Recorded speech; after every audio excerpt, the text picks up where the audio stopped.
네, 국민의힘이 오늘 긴급 최고위원회의를 열고 권익위로부터 부동산 불법 거래 의혹을 받고 있는 의원 12명의 대응 방안을 논의합니다. 과연 이준석 대표가 공언한 대로 민주당보다 더 강력한 조치가 나올지 관심이 쏠리고 있습니다. 네, 한편 언론중재법 개정안을 둘러싼 여야 정치권의 공방은 점점 거세지고 있는데요. 관련 내용을 포함한 정치권 이슈들 최민희 전 국회의원, 정태근 전 국회의원과 함께 짚어보도록 하겠습니다. 네, 어서 오십시오. 안녕하십니까. 네. 예, 권익위 발표를 보니까 국민의힘 12명, 열린민주당 1명, 이렇게 해서 13명에 대해서 의혹이 있다. 이렇게 해서 지금 긴급 최고위원회 국민의힘이 열고 있거든요. 일단 권익위의 결과 어떻게 보십니까? 그러니까 우선은 국민의힘은 박덕흠, 전복민 관련해서 문제가 되는 분들이 탈당해서 무소속 상태세요. 그러니까 네. 그런 분들이 빠졌죠. 예. 그러니까 박덕흠 의원은 국민의힘 소속이었고요. 전복민 의원도 마찬가지죠. 그 경우는 사실 사이즈가 좀 다른 분들이었습니다. 그래서 그거 감안해서 보셔야 될 것 같고. 그리고 저는 뭐 얼마나 강한 조치를 취하느냐는 뭐 지도부에서 결정하겠지만 우선 명단 공개부터 하셔야 됩니다. 네. 민주당의 경우 제일 먼저 한 게 명단 공개였어요. 왜냐하면 이거는 국민권익위가 명단 공개를 할 수가 없습니다. 예. 그래서 민주당이 최고위를 열어서 명단 공개 결정을 했고요. 이후에 잇따른 결정들을 했죠. 그런데 애매한 지점은 오늘 김재원 최고위원이 라디오에 나와서 얘기하는 거 보니까 케이스 바이 케이스를 살펴보겠다 네. 이런 취지의 말씀을 하셨어요. 예. 그건 민주당의 경험으로 볼 땐 필요한 일로 보입니다.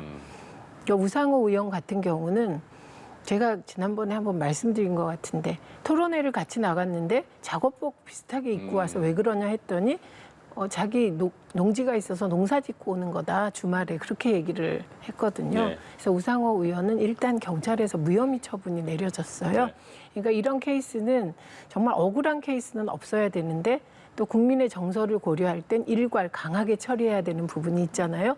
근데 국민의힘은 상대적으로 여유가 좀 있는 거죠. 왜냐하면 민주당의 경험을 반면교사 삼을 수 있잖아요. 근데 이 모든 것을 떠나 제일 먼저 공개해야 될 것은 명단과 혐의 사실, 예. 국민권익위 발표 그대로를 공개하면서 시작돼야 한다고 봅니다. 그러니까 의혹에 대해서는 권익위가 얘기를 했잖아요. 부동산 명의신탁 1건, 편법 증여 세금 탈루 2건, 토지보상법, 건축법, 공공주택특별법 등 위반 4건, 농지법 위반 6건. 근데 말씀하신 대로 민주당 명단을 처음에 공개를 했고 같은 12명입니다. 국민의힘 명단 뭐 이번에 최고위원회 결과에 따라서 나오겠지만 이번 결과 어떻게 받아들이시고 또 대표는 어떤 결단을 해야 될까요? 이미 이제 이준석 대표는 이제 민주당의 조치보다 강한 조치를 하겠다고 여러 차례 공언을 했어요. 네. 그리고 이제 오늘 사설을 보면 국민의힘에 대한 요구도 있었지만 그동안 민주당의 조치가 눈속임진 게 아니냐. 실제로 이제 5명을 2명은 뭐 비례대표는 이제 출당 조치하고 네. 5명이 탈당했는데 이제 그것에 대해서도 탈당 안 한 사람이 있으니까 형평성을 고려해서 의결을 안 한 상황이고 그래서 저는 최민희 의원 말씀하시는 대로 국민의힘 어떻든 그 이후 과정 속에서 소명하는 과정 속에서 억울함이 있을지언정 일단 명단 공개하고 혐의 내용 다 얘기를 해야 된다고 봅니다. 네. 그래서 사실은 그 국민의힘이나 본인이 소명하는 것뿐만 아니라 언론이나 시민들도 검증에 들어가야 된다고 보고 그리고 이제 뭐 일부에서는 무슨 뭐 캠프의 형평성 어쩌니 저쩌니 얘기를 하는데 이건 그런 차원의 문제는 아니거든요, 기본적으로. 그래서 적어도 나중에 소명이 되면은 언제든지 조건 없이 복당을 한다라는 조건 하에서 출당 조치를 하는 게 맞죠. 네. 그래야지 사실은 국민의힘이 이전에 민주당이 조치하는 거에 대해서 비판했는 거에 대해서 떳떳할 수가 있는 거죠. 그래서 저는 이번에 이준석 대표가 그동안 여러 가지 지도록 논란이 있었는데 적어도 이런 문제에 대해서는 당내의 비판이 있더라도 나는 국민들한테 약속한 대로 원칙대로 가겠다라는 모습을 보여주는 것이 저는 바람직하다고 보여집니다. 그러니까 말씀하신 것처럼 민주당이 이제 비례대표 2명은 출당 조치했고 나머지 10명 중에서 5명은 탈당해 냈는데 5명은 버티니까 그냥 아직 처리하지 않고 있는 건 맞는 상황이잖아요. 네, 거기에 대해서 맞습니다. 비판을 하고 예, 예. 있거든요. 그럼 비판 받을 만한 일이죠. 그런데 예. 그 비판도 양쪽에서 다 받을 수밖에 없어요. 왜냐하면 우상호 의원 같은 경우는 소명이 충분히 됐고 그 농지가 있는 해당 관청에서도 문제 없다고 했는데 그 출당 조치를 내렸단 말이죠. 네. 그리고 본인이 반발했어요. 근데 이 반발하는 장면에 대해서도 또 입장이 갈리죠. 그냥 나갔다가 들어오면 네. 되지 이렇게 얘기하는데 이게 다음 공천이라든지 정치 이 경로를 고려하면 정치인에겐 쉽지 않은 일이에요. 그래서 저는 국민의힘이 얘기한 부분에서 소명을 듣겠다는 부분은 해야 되는 과정이라고 봅니다. 왜냐하면 네. 민주당 이 절차를 안 갖겠다 그랬어요. 그러니까 송영길 대표가 강력한 의지로 일단 문제되면 다 나가라. 소명하고 돌아와라. 받아주겠다. 이런 태도였거든요. 그래서 이 부분은 송영길 대표가 계속 고민하면서 사실은 면이 조금 빠진 거죠. 그래서 이번에 이준석 대표와 국민의힘 지도부가 이 사안을 어떻게 처리하냐에 따라 민주당에도 역시 영향을 주지 않을까 합니다. 그래서 네. 모든 것은 정치가 언행일치를 안 하기 때문에 국민에게 좀 비판받고 외면당하는 거잖아요. 그래서 말한 건 지키는 게 좋겠다. 이게 국민의 바람일 겁니다. 그런데 중요한 건 제가 거듭 말씀드리지만 명단과 의혹 내용은 반드시 공개해야만 합니다. 대권 주자 중에 한 명이죠. 홍준표 후보 같은 경우에는 그 조사 당시에는 무소속이었잖아요. 근데 같이 그 조사해달라고 이렇게 했나 보죠. 같이 조사 이번에 됐다고 하는데 홍준표 후보는 다른 대권 주자 가족들 다 부동산 조사하자 이렇게 나왔어요. 필요하다고 보십니까? 대권 주자들? 필요한 정도가 아니라요. 어차피 지금 다들 이제 본선에 올라가면 네, 조사가 그거는 되죠. 검증할 수밖에 없을 겁니다. 예. 그리고 이미 지금 예비 후보 등록하신 분들 같은 경우에는 본인과 같이 살고 있는 가족들에 대해서는 이미 공개가 됐을 거고 네. 그리고 그 외에 예를 들면 부모라든지 또는 이제 분가를 한 자녀들 재산 문제가 나올 텐데 그래서 이 문제는 아마 오히려 후보들 스스로가 모든 사람들이 예를 들면 국민의힘 같은 경우에 예를 들면 지금 뭐 내일 정견 발표가 될지 안 될지 모르겠어요. 네. 언론중재법 문제 때문에. 그런데 그 자리에서 우리는 다 공개하겠다. 공개하고 검증받겠다. 이렇게 나가는 모습들이 훨씬 더 당당하고 국민적 지지를 받지 않겠는가 이렇게 생각합니다. 예. 예. 그리고 국민의힘 이외에 열린민주당에서도 의혹 한 건이 나왔죠. 지금 김의겸 의원인 것으로 전해지고 있는데 업무상 비밀 이용 의혹과 관련한 내용이에요? 이거는 권익위가 무엇이 업무상 비밀 이용인가를 명확히 밝혀야 되죠. 이거는 왜냐하면 사실 이게 맞다면 내용은 큰 거잖아요. 그죠? 예, 맞다면. 이거는 예. 엄청난 불법이고 예, 정서상 용납이 안 되는 거예요. 예를 들면 김의겸 의원이 대변인 시절에 관사에 살면서 모든 돈을 다 총동원해서 부동산 투기를 했다. 이거는 보기에 따라 집 한 채니까요. 집이 없었잖아요. 집을 산 거다 투기를 했다. 뭐 이런 논란은 있을 수 있습니다. 그런데 흑석동 재개발 사업은 이미 진행되고 있는 사업이었고 공식적으로 부동산을 통해서 매입한 거거든요. 이게 업무상 무슨 비밀을 이용했는지 이건 권익위가 밝혀야 하고 그리고 김의겸 의원도 그냥 반발만 하시면 안 되죠. 그러니까 권익위에 물어야 됩니다. 자신이 어떤 업무상 비밀을 가지고 내부 정보를 가지고 흑석동에 있는 재개발 아파트를 구입했는지 그게 무슨 의혹인지 내용을 물으면 될 것 같아요. 그래서 예. 저는 정서상 맞지 않고 뭐 언론에서 어마어마하게 두들겼는데요.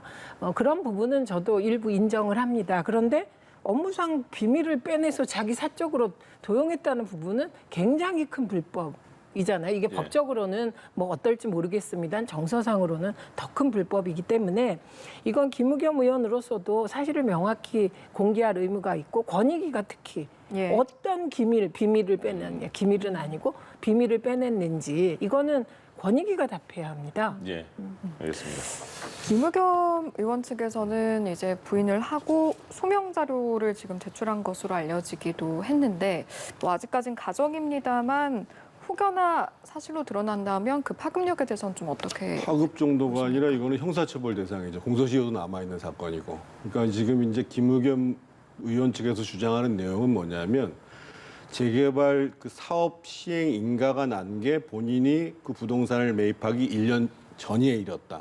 그리고 시공사가 선정된 것은 2달 전이었다. 근데 이게 어떻게 업무상 비밀이냐라고 지금 주장하고 있는 거고 지금 최민희 의원 말씀하신 대로 그러면 권익위원회에서는 이 두 가지 사실을 가지고 업무상 비밀로 받지는 않았을 거란 말이에요. 그러면 업무상 비밀을 이용했다라고 했을 때 그 업무상 비밀이 어떤 내용이고 어떻게 취득된 것인가라는 부분들에 대해서 지금 공개가 안 되고 있는 거예요. 예. 그래서 그 부분들은 이게 지금 조금 애매한 게 그러면 권익위원회에서 수사를 의뢰할 거냐 아니면 본인이 수사를 의뢰할 거냐 이런 문제가 나올 건데 그래서 지금 최민희 의원 말씀이 맞아요. 일단 권익위원회에서 그 내용을 밝히는 게 굉장히 시금석입니다. 이게. 일단 이건 고발된 사안입니다. 네. 이거는 고발이 돼서 됐는데 수사가 안 되고 있는 건지 예. 결과가 안 나온 사안이라 네. 뭐 김의겸 의원이 고발을 할 필요도 없어요. 수사 의뢰를. 권익위도 수사 의뢰를 할 필요가 없죠. 왜냐하면 네. 이미 수사 중인 사안이라고 권익위가 밝혔거든요. 근데 핵심은 단지 수사 중이기 때문에 이게 의혹이 있다 이러면 안 되잖아요. 고소 고발 사건 엄청나게 많거든요. 그러니까 중요한 건 이게 어떤 면에서 우리는 비밀을 활용했다, 이용했다고 봤는지만 예. 공개 안 하더라도 김의겸 의원한테는 통보해야 되지 않을까요? 뭐 이런 생각입니다. 일단 이런 부동산 결과에 대해서는 국민의힘도 오늘 아침 일찍부터 최고위원회를 열어서 이준석 대표가 어떤 결과가 나올지는 저희가 계속 기다려 보겠습니다.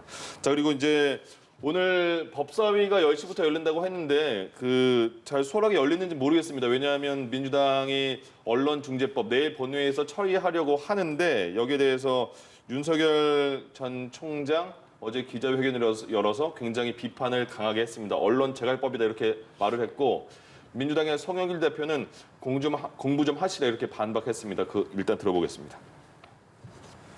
이 정권이 무리하고 급하게 이 언론 재갈법을 통과시키려는 진짜 목적은 정권 말기 권력 비판 보도를 틀어막아 집권 연장을 꾀하려는 데 있습니다. 정권 연장을 위한다는데 이 법이 내년 4월부터 시행된다는데 대통령 선거 3월 9일인데 무슨 대통령 선거를 위해서 언론을 재갈 물린다는 거예요? 여당은 언론자유만일살법 날치기 기도를 즉각 중단하십시오. 만약 국민의 뜻을 역행해 날치기를 강행할 경우 범국민 정권 퇴진운동에 직면할 수도 있음을 엄중히 경고합니다. 네, 이렇게 굉장히 이건 첨예합니다. 어떻게 보세요? 우선 정확히 얘기하면 언론 중재 및 피해 구제에 관한 법률 개정안입니다. 맞습니다. 그런데 언론 중재법이라고 하면 안 되죠, 이번에. 왜냐하면 언론 중재가 아니라 언론 피해 구제 부분을 개정하는 거기 때문에 네. 사실 언론에서 보도할 때도 언론 피해 구제법 개정이라고 얘기하는 게 법의 성격상 맞고요. 예. 그리고 이게 이렇게 불필요한 논란을 하는 중이에요. 법 내용을 들여다보면 네. 우선 그러니까 고위공직자 1급 이상이 징계 빠졌죠. 대상에서 빠졌어요. 예. 그러니까 이게 권력을 어떻게 하겠다는 말은 성립이 안 되는 거예요. 그러니까 저는 지금 윤석열 후보가 얘기하는 저 부분은 법안을 직접 안 보셨구나 이런 생각밖에 얘기할 수가 없습니다. 그래서 이게 정권 말기 권력 비판을 어떻게 막겠다는 건데 그거 불가능하고요. 그리고 이 언론 피해 구제 대상에서 대통령 당연히 제외고요. 검사, 판사도 일정 직위 이상 제외입니다. 그다음에 장충기 문자에서 드러났듯이 대기업 임원 이상 다 제외되고요. 그렇기 때문에 권력 운운은 이거는 의미가 없는 얘기입니다. 예. 다만 민주당이 급하게 서둘렀다 혹은 늦었다. 이게 참 모순된 비판을 받고 있는데요.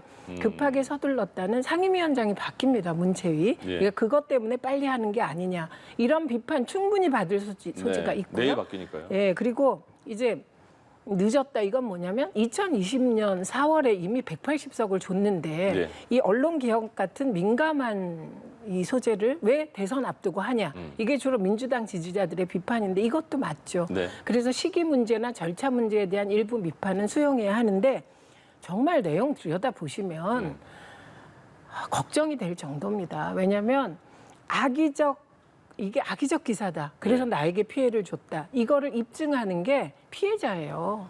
이게 가장 중요하거든요. 입증 책임을 피해자에게 주는 거. 이 부분을 개선하자는 게 제가 제기한 본래 취지입니다. 이 법은 2004년부터 예. 사실 제가 주장해 왔기 때문에 가장 잘 아는 법이거든요. 그때 이 법을 제안한 이유가 정치인들 보호하자고 그런 거 아닙니다. 네. 정치인을 왜 보호합니까? 현역 국회의원은 보좌관이 9이나 되고 권력이 있기 때문에 네. 언론 권력과 국회의원 권력은 맞서 싸울 만하기 때문에 국회의원 보호할 필요가 없습니다. 쓰레기 만두, 포르말린 통조림, 우지라면 파동으로 중소기업이 엄청난 피해를 입었어요. 그리고 극단적인 선택을 한 기업가도 있었습니다. 근데 언론은 책임지지 않았어요. 그 상황에서 나온 거거든요. 그래서 이 언론 피해 구제의 대상은 힘없는 일반 사람들, 연예인, 그리고 영세 중소기업 이런 분들입니다. 피해자들. 예. 그래서 이 부분을 좀 더 처음부터 민주당이 명확히 하고 시작했으면, 즉 처음부터 국회의원 다 빼고 권력자들 뺐으면, 그다음에 경제 권력 뺐으면 불필요한 논란에 휘말리지 않았을 텐데 예. 중간에 수정해서 뺐거든요. 그래서 시기 문제하고 애초에 권력자들을 빼지 않고 시작한 부분은 민주당이 이건 조금 소홀히 한 부분이라고 생각합니다. 아, 쓰레기 만두가 그거군요. 예전에 최일구 앵커가 저도 오늘 저녁에 만두 먹었습니다. 네, 아, 그 그래서 시절이군요. 그걸로 예. 인하여 그 중소 만두 네. 그 만드는 영세 기업들이 도산하고 아, 맞습니다. 정말 어려움을 겪었거든요. 예. 반론은요? 일단 이 법안은요, 그 국민의힘만 반대하는 게 아니에요. 진보여당이라고 하는 정의당도 반대하고, 그리고 모든 언론단체도 반대하고, 해외에 있는 국제적인 언론단체도 다 반대하고.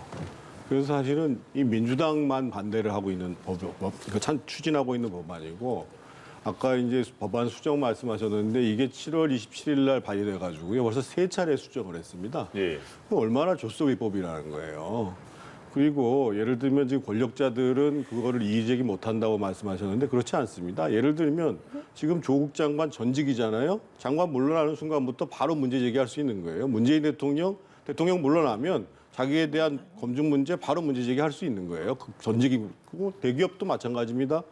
대기업 임원들은 아니지만 그 가족들이 문제 제기하면 되는 거예요. 그 친척들이. 제가 더 우려스러운 건 뭐냐면은요. 지금 그나마 예를 들면 이 문제에 대해서 합리적 고민을 할 수 있는 분들 중에 한 분이 옛날에 지금 민주당의 전신인이죠. 열린우리당의 당의장을 했던 이부영 의원님이라고 계세요. 네네. 이분 동아투이 출신이에요. 그래서 언론자유실천재단에서 이분들조차도 반대를 해요. 그러면 이렇게 반대가 많은 법들을 이렇게 졸속으로 강행하라고 하는 이유가 도대체 뭐냐는 거예요. 아까 송영길 의원이 대표가 내년 4월이라고 얘기했죠.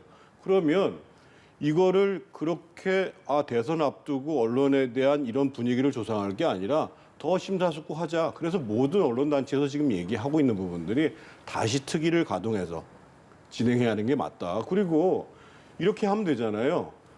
지금 국민의힘에다가 당신들이 상임위원장을 맡아도 이 문제를 갖다가 무조건 시간 끌지 않는다는 약속만 하면 지금 강행 처리하지 않겠다 이렇게 얘기를 하고 그럼 국민의힘도 오케이 우리 이 문제 정상적으로 특위 구성해서 논의하겠다 이렇게 하면 되죠. 그러니까 이게 강행 처리하면 안 된다 자충수가 된다는 얘기가 계속 나오는 거예요. 잠깐만요. 의원님 몇 가지 팩트 체크를 하겠습니다. 모든 언론단체가 반대한다 아닙니다. 시민 언론운동 단체들은 시민 입증 책임 이 부분을 언론도 반반 입증해라 이런 취지에서 지금 수정을 요구하고 있는 거고요. 그리고 주로 반대하는 건 현역 언론인들 중심의 단체입니다. 이부영 전 의원도 언론사 기자 출신이잖아요. 네. 그리고 또 하나는 지금 또 착각하는 부분이 그러면 지금 대통령은 국회의원은 언론의 잘못된 보도에 대해서 문제 제기할 수 없냐 법적으로 지금도 있습니다. 다만 이번 피해 구제법의 핵심은 예를 들면 언론의 잘못에 대해서 명예훼손 소송 등 민형사상의 소송을 합니다. 그런데 이 배상액이 너무 약하다는 거예요. 예. 그래서 이것을 한 3배 정도로 올려보자는 취지. 이게 민사 얘기이거든요. 그래서 마치 뭐 조국 전 장관이 현직일 때는 못하다가 이 법에 그리고 다른 법이 없어서 그 끝나고 나서는 할 수 있다. 징배제를 할 수 있다. 이건 아닌데 장관도 할 수 있습니다. 일반적인 형법의 명예훼손 등의 항목으로. 그러니까 제가 말씀드리는 건 이 부분을 자꾸 헷갈리시는 분이 많은데 국회의원을 뺀다니까 왜 빼냐 이런 분도 있어요. 언론의 징배제를 도입하는 걸 찬성하는 분들도. 그러니까 이 부분은 대통령이나 예. 장관이나 혹은 현역 국회의원 등은 현실 권력이기 때문에 징배제의 보호가 없어도 맞서 싸울 힘이 있다는 겁니다. 예. 변호사를 살 돈도 많고요. 보좌관이 9명이나 되니까 자료 수집도 할 수 있고요. 그래서 보호할 필요가 없다는 겁니다. 이 법으로까지. 네. 그러니까 그렇다고 대통령이나 1급 이상의 그 공직자들께서 너무 섭섭해하지 마세요. 그분들께는 이미 형법상의 명예훼손, 민법상의 명예훼손 등의 절차를 통해서 자신을 예. 보호할 수 있는 법이 있다. 그래서 이 부분은 사실 제가 내용상으로 야권과도 얘기를 많이 해봤어요. 근데 권력자와 대기업 임원, 소위 그 권력과 결탁하는 사람들, 결탁할 수 있는 사람들을 빼면 문제 없다고 다들 얘기하세요. 예. 그래서 이걸 자꾸 중재법이라고 얘기하다 보다는 피해 구제다. 그리고 누구의 피해를 구제해야 되냐. 이 예. 부분에 집중해서 보시면 사실 큰 문제가 없고 절차상의 문제 있잖아요. 급하게 추진하는 거 혹은 늦었다는 거. 저는 뭐 동의합니다. 그러니까 한 말씀만 더 네네. 할게요. 지금도 그 예를 들면 허위 사실이라든지 명예훼손에 대해서 형사상 처벌을 받고 그에 근거해 가지고 민사상의 책임을 묻게 돼 있어요. 네. 그래서 이거를 지금 이 법을 통해 가지고 굉장히 과중하게 하겠다라는 얘기예요. 그러니까 지금 이 상태에서 하시고 그런 피해 구제 문제에 대해서 좀 더 진중하게 논의를 하자는데 그걸 못할 이유가 뭐가 있는 거야 말이에요. 이걸 지금 민주당 내에서조차도 강행 처리가 자충수가 될 거라고 얘기를 하는데.